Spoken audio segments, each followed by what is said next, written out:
کہ ہم پہلے افضل جو ہیں جناب ابوبکر کو، پھر عمر کو، پھر عثمان کو، پھر علی، یہ اپنا عامر لیاقت کے پروگرام میں انہوں نے کہا. تو مجھے حیرت لگ رہی تھی کہ فضائل بیان کرنے پر آتے ہیں تو علی کے فضائل، علی کے فضائل، علی کے فضائل، پھر بول افضل کون ہے تو علی کو نیچے لا دیتے ہیں. یعنی آپ ایک طرف کہتے تو اس بندے کے پاس پی ایچ ڈی بھی ہے، یہ پروفیسر بھی ہے، اس نے بڑے تھیسس بھی لکھے ہیں، پھر بولو کہ بھائی کون افضل ہے، یہ بی اے والا ہے پی ایچ ڈی والا، کہتے ہیں بی اے والا. یہ بات مجھے ہضم نہیں ہوتی. طاہر القادری نے کتاب لکھی ہے، ہر شیعہ وہ کتاب لے اور اپنے گھر میں رکھے اور اپنے اہل سنت کو وہ گفٹ کرے. آپ پر واجب ہے کہ آپ جا کر وہ خریدیں کتاب.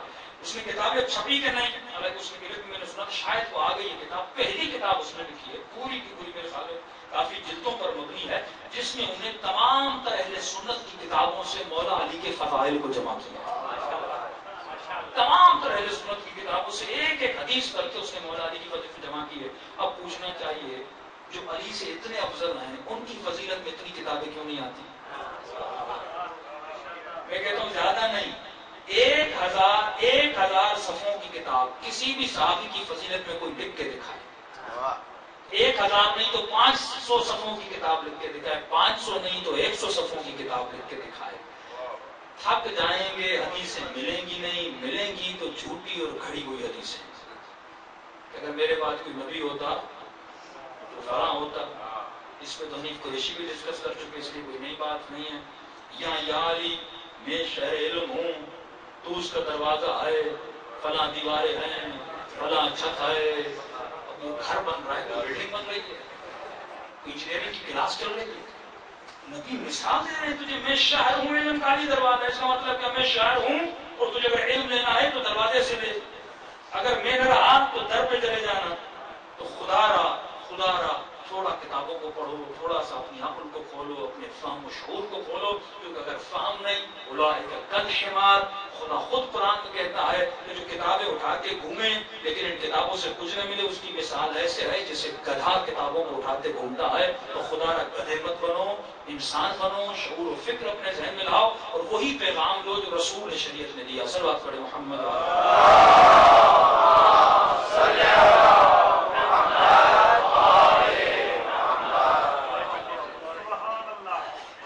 اب یہ تو بحث کی تمام تر لوگوں کے لیے، تھوڑا سا اپنے مومنین کے لیے، شیعہ حضرات کے لیے گفتگو ہو جائے. کیونکہ زیارت عاشورہ کو ہم مانتے ہیں، دوسرے تو مانتے نہیں، تو یہ گفتگو خاص اپنے جوانوں اور شیعوں کے لیے ہے. زیارت عاشورہ میں 18 مقامات ہیں. اگر ان مقامات کو مومن سمجھے تو مومن کی زندگی آباد ہو سکتی ہے. جلدی سے چند مقامات کو گنواؤں گا، انشاءاللہ اگلی مجالس میں تفصیل ہو جائے گی. مثلا آپ ایک جملہ عرض کرتے ہیں کہ معکم فی الدنیا والآخرہ، مولا میں دنیا میں بھی آپ کے ساتھ رہنا چاہتا ہوں، آخرت میں بھی. یہ ایک محبت کرنے والے کے جملے ہیں. اور جتنی بڑی دعائیں زیارت عاشورہ میں کسی اور زیارت میں نہیں. اور واللہ ایک مقام بھی انسان کو مل جائے وہ انسان جنتی بن جائے. اے اہل بیت رسول معکم فی الدنیا والآخرہ، ہم آپ کے ساتھ دنیا میں بھی رہنا چاہتے ہیں، آخرت میں بھی. اسے کہتے ہیں مقام معیت، یعنی اہل بیت کے ساتھ ہونے کا مقام. اب آپ سوچیں کہ ہم اہل بیت کی معیت کو کیسے حاصل کر سکتے ہیں. انشاءاللہ یہ اگلی مجالس میں آئے. اب جب معیت میں جائیں گے اس کا مطلب ہمیں اہل بیت کی زندگی کرنے کا طریقہ پڑھنا ہوگا. معیت میں آپ کو پوری زندگی کا پلان دیا جاتا ہے کہ تمہیں زندگی گزارنی کیسے ہے. اس کے بعد آپ زیارت عاشورہ میں ایک اور دعا کرتے ہیں کہ پروردگار مجھے رزق عطا کر. کون سا رزق؟ رزق زیارت اہل بیت عطا کر. اس کا مطلب جو اہل بیت کی زیارت ہے یہ بھی ایک رزق ہے. آپ جو مجلس میں آتے ہیں یہ بھی ایک رزق ہے. آپ آئے دوسرے لوگ نہیں آئے، اس کا مطلب آپ کے رزق میں یہ موجود تھا کہ اہل بیت رزق. دوسرا آپ وہاں پر دعا کرتے ہیں کہ پروردگار مجھے امام حسین کے قاتلوں سے بدلے دینے کی توفیق عطا فرما. اب بدلہ دینا یہ بہت بڑا مقام ہے، جسے ہم کہتے ہیں کہ لمن ظالمکم حرب لمن حاربکم، مقام حرب، یعنی مولا میں آپ کے دشمنوں سے لڑنا چاہتا ہوں. اب یہ شیعت کا مسمم عقیدہ ہے. ہم اس ہر شخص سے لڑتے ہیں جس نے محمد اور آل محمد سے دشمنی کی. اب وہ کوئی بھی ہو، کس نسل کا ہے، کس رنگ کا ہے، وہ قریبی ہے، وہ ساتھی ہے، وہ رشتہ دار ہے. ابو جہل کون تھا؟ ابو لہب کون تھا؟ یہاں تو معیار نسل ہے ہی نہیں، رشتہ داری چچا رسول کا ہے لیکن اللہ لعنت بھیج رہا ہے. چچا ہے، اور رسول کا چچا احترام کرو. اللہ کہتے ہیں چچا کیا ہوتا ہے، بھائی کیا ہوتا ہے، بیٹا کیا ہوتا ہے. سوال یہ ہے کہ یہ میری آئیڈیالوجی پہ، میرے نظریے پہ، میرے دین پہ چلتا ہے کہ نہیں چلتا. اور یہ نہیں کہ صرف ابتدا میں چلا ہو، پہلے بھی چلے، مرتے دم تک چلے، دین پر ہمیشہ عمل کرے. یہ کیا ہے کہ رسول کی پہلے مدد کی تھی، آخر میں کی کہ نہیں. پہلے رسول کی مدد کی لشکر میں، اور آخر میں فتویٰ لکھ رہے ہیں کہ حسین واجب القتل ہے. میں اس کو سلام دے دوں، میں اس کا احترام کروں، ورنہ دین آخر تک اس کا بچا ہونا چاہیے. اور انسان کی کتنا بڑا مقام ہے بدلہ انتقام. فرماتے ہیں یہاں پر جو دعا کرتے ہو، اس کا مطلب تم دعا کر رہے ہو کہ امام زمانہ کے ساتھ لشکر میں شریک ہو جائے. بہت بڑی دعا ہے. فرماتے ہیں کوئی بھی ایسا نبی ولی نہیں گزرا جس نے اللہ سے دعا نہ کی ہو کہ خدا اسے لشکر مہدی میں شامل کرے. آپ بہترین زمانے میں رہ رہے ہیں، اگر امام زمانہ کا ضرور تو آپ اس کے لشکر میں جائیں گے. مولا علی کو امام کے صحابی نے روتے ہوئے دیکھا. فرمایا مولا کیوں رو رہے؟ امام فرماتے شوقا لرؤیتہ، اپنے مہدی بیٹے کو دیکھنے کے شوق سے رو رہا. اس کا چہرہ کب دیکھوں گا، وہ کب آئے گا. چھٹے امام کے لیے ملتا ہے، چھٹے امام. عجیب جو فرماتے امام کے دو لباس ہوتے تھے، لباس حسن، جب مولا کو غم آتا تھا تو ایک لباس پہنتے تھے، خوشی آتی تھی تو ایک لباس پہنتے تھے. صحابی جب ملنے جاتا ہے تو چھٹے امام نے لباس حسن پہنا ہوا تھا، غم کا لباس. امام کے ہاتھ میں اسی طرح ایک ڈائری تھی، ایک کتاب تھی، امام اس کو پڑھ رہے تھے، رو رہے تھے. تو کسی نے کہا مولا کیوں رو رہے ہیں؟ فرمایا یہ کتاب مجھے میرے بابا علی سے ملی ہے. اس کتاب میں ہمارے بیٹے، 12ویں بیٹے کے احوال لکھے ہوئے، حالات لکھے ہوئے. اس کے حالات کو پڑھ کے ہو کہ میرے اس بیٹے پہ کیا گزرے گی. اس پہ بھی آؤں گا کہ امام زمانہ پہ کیا کیا گزر رہی ہے جن سے ہم واقف نہیں. آپ نے وہ قتل نہیں دیکھی، آپ نے وہ غارت نہیں دیکھی، آپ نے وہ خواتین کی عزتوں کا پامال ہونا نہیں دیکھا. جو شام میں، جو یمن میں، جو عراق میں اتنا ظلم ہوا، ہم ایک چیز کو دیکھنے کے بعد 3 دن تک سو نہیں سکتے. امام زمانہ یہ ہر لمحہ دیکھ رہے. کبھی فرماتے میرے دادا حسین ہر روز نماز عصر کے بعد خدا مجھے ایک خون بھرا کرتا دکھاتا ہے. یہ مظالم، یہ ظلم امام اپنی آنکھوں سے دیکھ رہے. اس امام پہ کیا گزر رہی ہے، 1000 سالوں سے دیکھ رہے ہیں. چھٹے امام فرماتے میں اس کے حالات کو پڑھ رہا ہوں اور رو رہا ہوں. اور جب بھی امام کا نام آتا تھا چھٹے امام اپنے بیٹے کے احترام میں کھڑے ہو جاتے تھے. اتنا مقام امام زمانہ کا. مقام کیوں ہے؟ کیونکہ وہ رسالت جو رسول خدا لے کر آئے تھے، وہ عین، وہ مقصد، وہ ریولیشن جو رسول خدا لے کر آئے تھے کہ پوری کائنات میں کلمہ واحد اور لا الہ الا اللہ ہو. اور جس امام کے آنے کے بعد روایات میں ملتا ہے، یہ بعد میں لوگوں کا احساس ہوا. فرماتے براءت، جو شیعہ لعنت بھیجتے ہیں، جو دوری کرتے ہیں دشمنان اہل بیت سے، جو شیعوں کے دلوں میں نفرت اور بغض ہے دشمنان اہل بیت کے لیے، اس سے زیادہ بغض پیدا ہوگا مسلمانوں کے دلوں میں کب؟ لیکن جب امام کا ظہور ہوگا. اور اس ظہور میں ان کو پتا چلے گا اتنی آسائش، ظہور کے بعد یہ ہمیں آسائش ملنی تھی، یہ سکون ملنا تھا، ہمارے بچوں کو یہ دین ملنا تھا کہ ہم جس نعمت الہی سے بھی محروم ہیں. کیوں محروم ہیں؟ کیونکہ لوگوں نے علی کا راستہ روکا. اگر حسین حکومت کرنے دیتے، اگر علی کو حکومت کرنے دیتے، اگر حسن حکومت کرنے دیتے، اگر اولاد رسول حکومت کرنے دیتے، آج تمہارے بچے آسائش میں ہوتے، آج تمہارا بچہ بیمار نہ ہوتا. اور یہی ملتا ہے کہ جب امام زمانہ کا ظہور ہو جائے گا، فرماتے وہ حکومت مہدی جب پوری کائنات میں نظام مصطفیٰ نافذ ہو جائے گا، اس حکومت امام زمان میں کوئی بچہ بیمار نہیں ہوگا، کوئی بچہ کافر پیدا نہیں ہوگا، اس سوسائٹی میں کوئی چور پیدا نہیں ہوگا. اس حکومت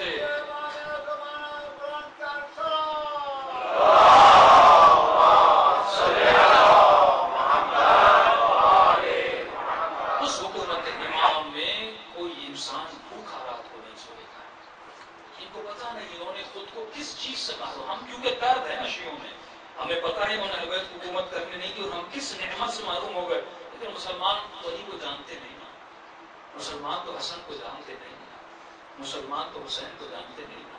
ایک بزنس مین تھا اہل سنت کا، ہم نے اس کو دعا دی. کچھ اہل بیت کی علم اہل بیت جو کتابوں میں ہے جس تک اہل سنت پہنچ نہیں سکتے کیونکہ وہ ہماری کتابیں پڑھتے نہیں. شیعہ کتابیں کیوں نہیں پڑھتے؟ شیعہ کتابوں سے دشمنی کیا ہے بھائی؟ کیونکہ شیعہ کتابوں میں قال صادق ہے، قال باقر ہے، قال علی بن ابی طالب. ہماری کتابیں نبی کی اولادوں کے فرامین سے لکھی ہیں. ہماری کتابیں نبی کی اولادوں کی، دشمنی ہم سے ہے یا نبی کی اولاد سے ہے؟ دشمنی حسن سے ہے، حسین سے، ہماری ساری کتابوں میں فرامین ہے اہل بیت علیہ الصلوۃ والسلام کی بات۔ اب دیکھیے اس بندے کو کب پتہ چلے گا؟ جب امام کا ظہور ہوگا۔ اس کی مثال بالکل ایسے ہے، یہ عرض کر رہا تھا کہ اہل سنت ہے بزنس مین دوست گھر میں جائے، اس نے کہا کہ میں حضرت علی کو جاننا چاہتا ہوں۔ آج کا جوان کہے کہ مجھے قائد اعظم کو جاننا ہے، قائد اعظم تو مر گئے، آپ کے سامنے تو نہیں ہے۔ اب انسان کو جاننے کے لیے ضرور اس کے ساتھ رہو، وقت بتاؤ تو پتہ چلے گا وہ کیسا ہے۔ اب میں وقت بھی نہیں گزار سکتا، وہ مر بھی چکا، کیسے پہچانوں گا؟ تو میں نے کہا جو اس کے ساتھی تھے ان سے جا کے ملو، کا وہ بھی نہیں ہے۔ تو میں نے کہا کہ قائد اعظم کی کوئی تقریر ہے وہ سنو، یا اس کی کوئی تحریر ہو وہ پڑھو تو پتہ چلے گا۔ آج اگر کسی کو مولا علی کو پہچاننا ہے تو علی کی نہج البلاغہ پڑھے۔ اگر آپ مجھے کہتے ہو کہ میں فلاں کو پہچانوں، مثلا امیر شام کو پہچانو، مجھے امیر شام کی کوئی تحریر دکھاؤ یا اس کی زندگی بتاؤ، سیدھی بات ہے، میں کیسے پہچانوں گا؟ کسی انسان کا احترام کروں، اس کی 4 خوبیاں تو مجھے دکھنی چاہیے۔ اس نے کہا مجھے مولا علی کو پہچاننا ہے، نہج البلاغہ تو چلو دور کی بات ہے، آپ کی سمجھ میں نہیں آئے گی۔ میں نے کہا کہ علم لدنی کا نام سنا ہے، جو اللہ کی طرف سے جن کو عطا ہو۔ ہمارا یہی نظریہ ہے کہ اہل بیت کو خدا کی طرف سے، کیونکہ ولی اللہ تھے، برگزیدہ تھے اللہ کی طرف سے، جیسے ہارون تھے، نبیوں کی جانشین تھی، جانشین رسول تھے، منصوص من اللہ تھے، لوگوں کی طرف سے منتخب نہیں تھے۔ تو دعائے گمیر، اس نے دعائے گمیر پڑھی اور پریشان ہو گئے۔ اگر ہم کسی بندے کی تعریف بھی کریں 4 جملوں میں تھک جاتے ہیں، علی تھک ہی نہیں رہے، اس انداز سے خدا کی تعریف کرے جا رہے ہیں، کرے جا رہے ہیں، کرے جا رہے ہیں۔ اور ہمارے ایک دوست انہوں نے کہا مولانا دعائے گمیر تو دور کی بات ہے، میرا ایک بزنس مین دوست تھا، دعائے گمیر تھی، بہت متاثر ہوا۔ اس نے کہا ایک اور دعا ہے تمہیں وہ دیتا ہوں، وہ پڑھو۔ کہ یہ کس کی دعا ہے؟ کہ امام حسین کی دعا ہے۔ کہ کون سی دعا؟ کا دعا ہے عرفہ۔ واللہ یہ دعا معجزہ ہے کہ کوئی بھی ایسا صحابی دکھا دو جس نے اتنی بڑی دعا پڑھی۔ یہی ہمیں بتا سکتے ہیں کہ اللہ سے ہم بات کیسے کریں، کیونکہ اللہ نے ان کو بتایا ہے۔ یہ علم رکا نہیں تھا رسول کے بعد، یہ علم چلتا گیا، جس علم سے تمہیں محروم رکھا گیا، لیکن ہمارے پاس ایسی دعائیں موجود ہیں۔ پوری دعا مولا علی نے، مولا حسین نے کھڑے ہو کر، اتنی معرفت کے جملے، اتنی خدا کی محبت، اور جس طرح ایک بچہ کسی بڑے کی تعریف کرتا ہے نا، کہ کھلونے کے پیچھے، ایک چیز کے پیچھے، امام رسول کو اللہ کی تعریف کرتے ہیں، ایک ذرے سے بلند کرتے ہیں، اوپر تک جاتے ہیں، خدا پہ مخی و عروقی و عنقی و دمی و لحمی، اے خدا میرے بدن کا جز جز تمہارے کلام کی تعریف کرو، میرا خون، میری رگیں، یہاں تک کہتے ہیں کہ شاہدی میری آنکھوں کے بال جو ہیں وہ بھی تمہاری تقدیس کر رہے ہیں، پھر اللہ کی تعریف کرتے ہیں، پھر بندگی کے انجازی اور انکساری کرتے ہیں، اے خدا تو کون ہے اور تیرا بندہ کون ہے؟ پھر اپنی ایسا کہیں کہ اپنی برائی کرتے ہیں، کیونکہ تعریف کرنے کے لیے، کیونکہ اللہ کو پسند ہے کہ بندہ خود کو اس کے سامنے ذلیل کر کے کہ وہ متکبر ہے، پھر اپنی ذلت کو بیان کرتے ہیں کہ میں بندہ ہوں، میں انکسار ہوں، میں کتنا ضعیف ہوں، میں کچھ بھی نہیں ہوں، اور اس کے بعد پھر مانگنا شروع کرتے ہیں، اے خدا تو دینے والا ہے، تو عطا۔ واقعاً اتنی نعمت بھری دعا، یہ زندہ معجزے ہیں اہل بیت کے، کہ کوئی عام بندہ اتنی بڑی دعا، یعنی پہلے صحابی سے لے کر آخری صحابی تک، پہلے تابعی سے لے کے آخری تابعی تک، امام ابو حنیفہ سے لے کے آخری امام تک، کسی نے ایسا کلام نہیں کیا جیسا کلام آل رسول نے کیا۔ یہ کلام بتا رہا ہے یہ کسی معمولی انسان کا کلام نہیں ہے، یہ کسی خلیفۃ اللہ کا کلام ہے۔ صلوات پڑھیں محمد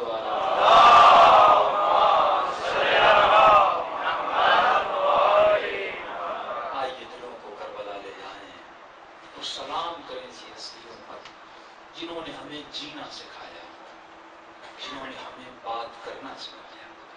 اگر وہ نہ ہوتے ہم گمراہی کی باتیں میں گم رہے ہوتے۔ انہی کے صدقے میں ہے کہ ہماری دنیا بھی بچی ہوئی ہے، ہماری آخرت بھی بچی ہوئی ہے، لیکن ابھی لوگ اتنی آسانی سے نہیں ملا ہمیں۔ اس کے لیے زینب نے چادر کو قربان کیا، اس کے لیے ننھی سی گردن علی اصغر پہ تیر ملا، اس کے لیے سکینہ نے تماچے کھائے۔ اسی لیے فرماتے ان کو یاد کرو جن کی وجہ سے تمہیں یہ سب کچھ ملا۔ آئیے سلام کریں اپنے آقا حسین کو. معصوم فرماتے ہیں کثرت سے سلام کیا کرو تاکہ تیرے دل میں محمد اور آل محمد کی محبت بڑھے. السلام علی الحسین وعلی علی ابن الحسین. بلند آواز سے السلام علی الحسین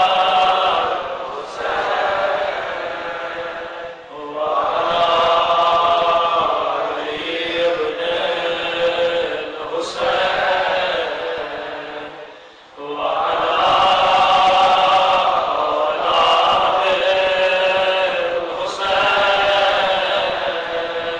الحسين وعلى أصحاب الحسين. سب مل کے السلام على الحسين وعلى علي ابن الحسين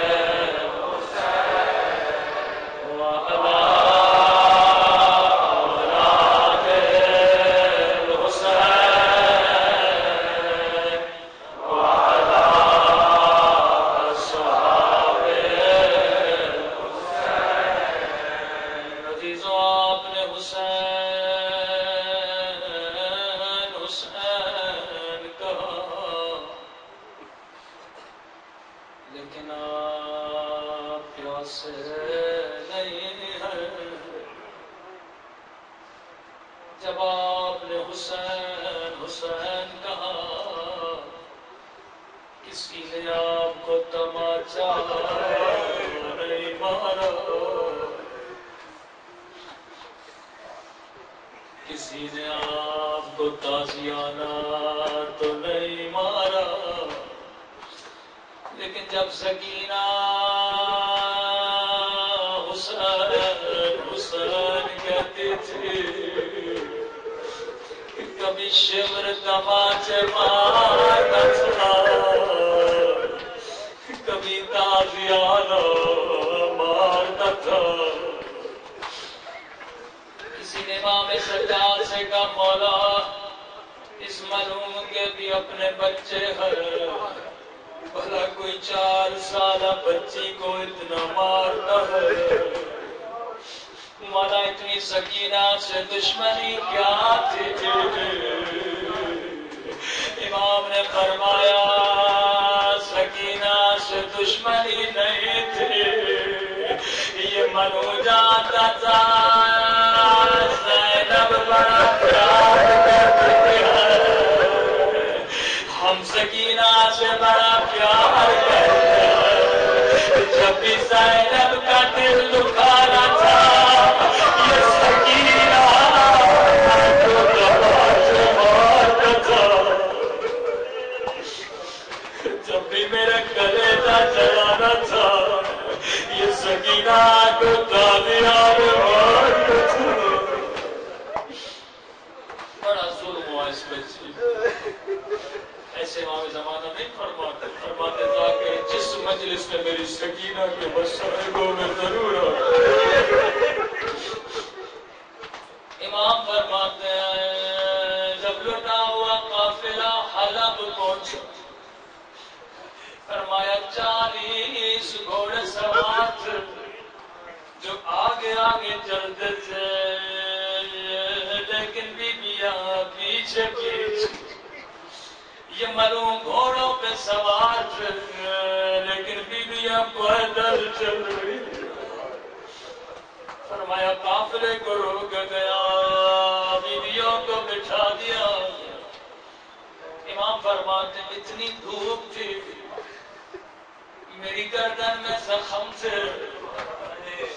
فرمایا یہ توق جب گرم ہوتا تھا شیوں میں کیسے بتاؤ مجھے کتنی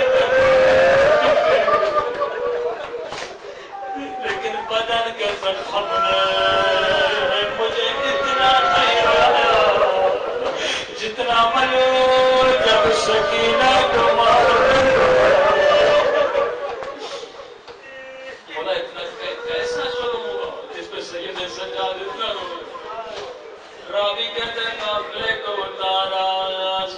سجاد کی گود میں سکینہ شمر ملو نے پانی کا مشق لیا پہلے 40 گھوڑے سواروں کو پانی پلانے لگا حسین کی ننھی سی بچی پانی دیکھ رہی 4 سالہ بچی ہے معصومہ اسے کیا پتا شمر کیا ہے ایک مرتبہ کہتی ہے بھیا سجاد مجھے پیاس لگی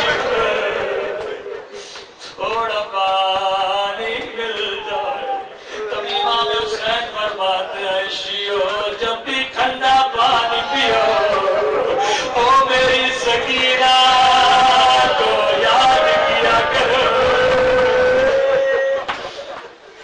فرمایا بھیا سجاد اگر اجازت تو میں اس سے پانی مانگوں امام نے فرمایا سکینہ پانی نہیں دے گی لیکن حجت تمام کرنی ہے جا پانی مانگے کہیں قیامت کے دن یہ نہ کہے بچی نے پانی مانگا نہیں تھا حسین کی بچی ننھی سی اٹھتی ننھے ننھے قدم اٹھاتی جاتی ہے شمر کو کہتی ہے شمر تھوڑا پانی مجھے اللہ کی قسم ہے اگر میں رو کہتا سکینہ پانی نہیں دوں گا بچی دوبارہ پانی نہیں مانگی لیکن منو نے کچھ بھی نہیں کہا یہ خاموش رہا امام فرماتے ہیں 40 سپاہیوں کو پانی پلاتا رہا بچی پیچھے پیچھے چلتی رہی شاید اس کے بعد پانی دے گا شاید اس کے بعد پانی دے گا لیکن 40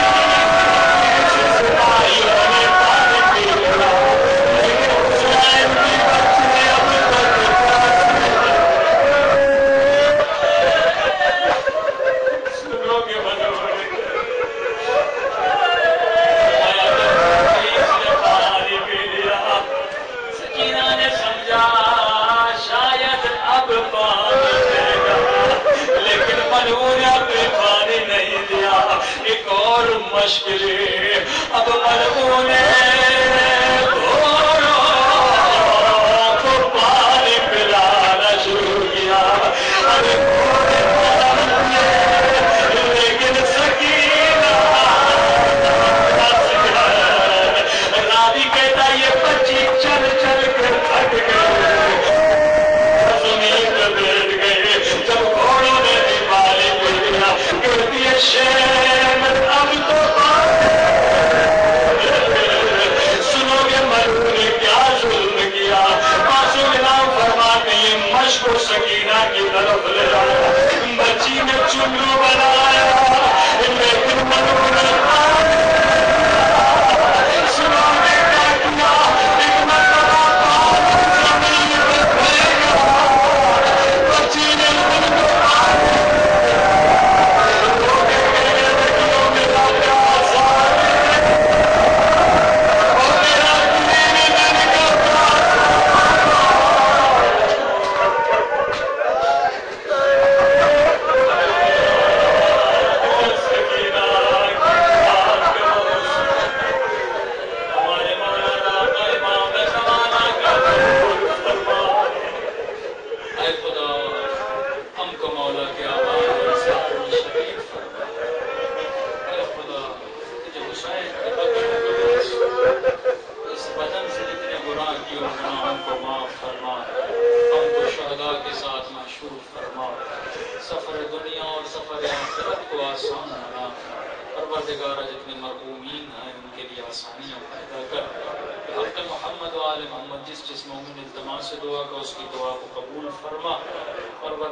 سب کو شفاء کاملہ عاجلہ نصیب فرما ہم سب کو زبان ذاکر عطا فرما بدن ساخر عطا فرما دل شاکر عطا فرما عقل سالم عطا فرما ربنا وتقبل منا انك انت السميع العليم